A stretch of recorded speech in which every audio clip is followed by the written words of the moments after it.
Good morning. All India radio और आज सुबह के एनालिसिस में आप सबों का स्वागत।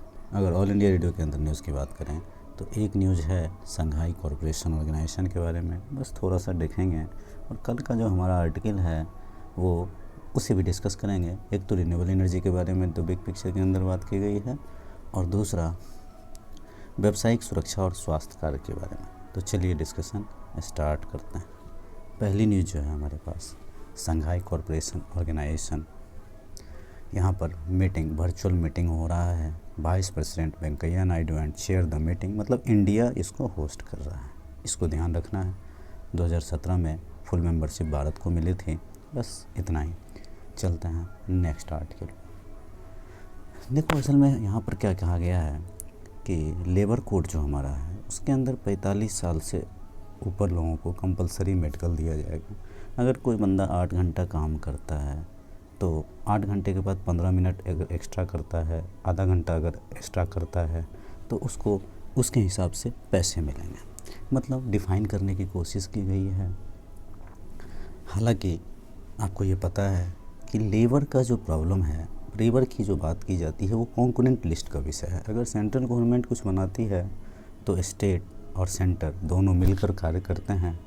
अभी के लॉ में कुछ ट्रांसपेरेंसी हो सकती है, एम्प्लॉय को ज़रूर फ़ायदा होगा। जैसे अभी कोविड के टाइम में माइग्रेशन बहुत ज़्यादा लेवल का हुआ, तो अब ये भी कंपलसरी किया गया है कि उनको अलायंस मिलेगा घर जाने का साल में एक बार। देखो इस तरह की चीज़ें जो हैं अनऑर्गेनाइज सेक्टर में नहीं होती है, लेकिन इसमें अनऑर्गेनाइज सेक्टर को कवर किया गया है। हालांकि ये अभी एक ड्राफ्ट है, सुझाव माना गया है, आगे देखेंगे। चलते हैं नेक्स्ट आर्टिकल पे। नेक्स्ट आर्टिकल की बात करें तो वर्ल्ड में 4th हमारा कंट्री है जो लीड कर रहा है। भारत का नया लक्ष्य 450 गीगावाट 2030 तक। कितना? 450 गीगावाट 2030 तक। इम्पोर्टेंट लाइन बनता है। वातावरण को साफ़ करेगा। अगर रिन्यूएबल एनर्जी या यूज़ करेंगे तो ग्रीन हाउस एमिशन को कम किया जा सकता है। देखो इकोनॉमी बढ़ेगी तो एनर्जी की ज़रूरत बढ़ेगी।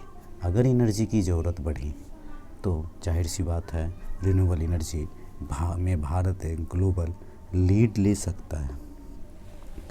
पीएलआई के बारे में हमने एक दिन डिस्कस किया था, परफॉर्मेंस लिंक इंसेंटिव के बारे में।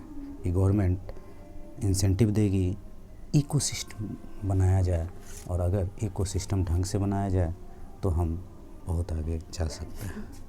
और बात की जाए तो विंड का जो एनर्जी है वो विंड से मिलता है, तो 95% के आसपास भारत में ही मिलता है। जैसे बाकी और रिन्यूएबल एनर्जी में इंपोर्ट करना पड़ता है। 80% के आसपास सामान इंपोर्ट करना पड़ता है चाइना से। तो आत्मनिर्भर भारत अभियान के तहत इसको बनाया जा सकता है। इक्विटी में लोग इन्वेस्ट जरूर कर रहे हैं। अब जो इक्विटी में इन्वेस्ट कर रहे हैं तो इन्वेस्टमेंट बढ़ेगा तो मार्केट में पैसा आएगा। देखो गुजरात हुआ, उसके बाद राजस्थान हुआ, उसके बाद एमपी हुआ, यहाँ ज़रूर कुछ अच्छे काम हो रहे हैं, इन्वेस्टमेंट आ रहा है। देखो जगह के अनुसार काम होना चाहिए। जैसे पंजाब में क्रॉप रेसिड्यू बहुत ज़्यादा होता है तो बायोमास तैयार हो सकता है, तो वहाँ पर उसके अनुसार चीज़ें होनी चाहिए। जहाँ पे बड़े बड़े बिल्डिंग्स हैं सोलर रूफ लगाया जा सकता है, सोलर पैनल लगाया जा सकता है। जो इलेक्ट्रिसिटी का कंजम्पशन है वो वेस्टेज जो है सो बचाया जा सकता है। जैसे आप घर में हैं, अगर एक बल्ब की ज़रूरत है तो 2 बल्ब क्यों जलाएं, बाहर गए तो बल्ब फैन बंद करके जाएं। हालांकि ये चीज़ें एक ऐसी चीज़ है, कहते सभी हैं लिखते सभी हैं, इम्प्लीमेंटेशन रेयरेस्ट ऑफ रेयर होता है। क्योंकि दिल्ली में पैसे लगते हैं तो चलो भैया बंद कर देते हैं, लेकिन दिल्ली से बाहर जैसे अपनी जगह पे जाते हैं जहाँ कम पैसे इलेक्ट्रिसिटी के लगते हैं, अरे चलो कोई नहीं चलने दो। ये मेंटलिटी है ह्यूमन की, ये ऐसा होता है। एनीवेज, और बात की जाए तो बैटरी स्टोरेज को बढ़ाना होगा। इम्प्लीमेंटेशन इन सभी चीज़ों का सही से हो तो रिन्यूएबल एनर्जी का जो ये टारगेट है, कितना टारगेट, 450 गीगावाट कितने दिन में, 2030 तक। ये लाइन जरूर ध्यान रखना। तो आज के डिस्कशन में इतना ही था। Thank you.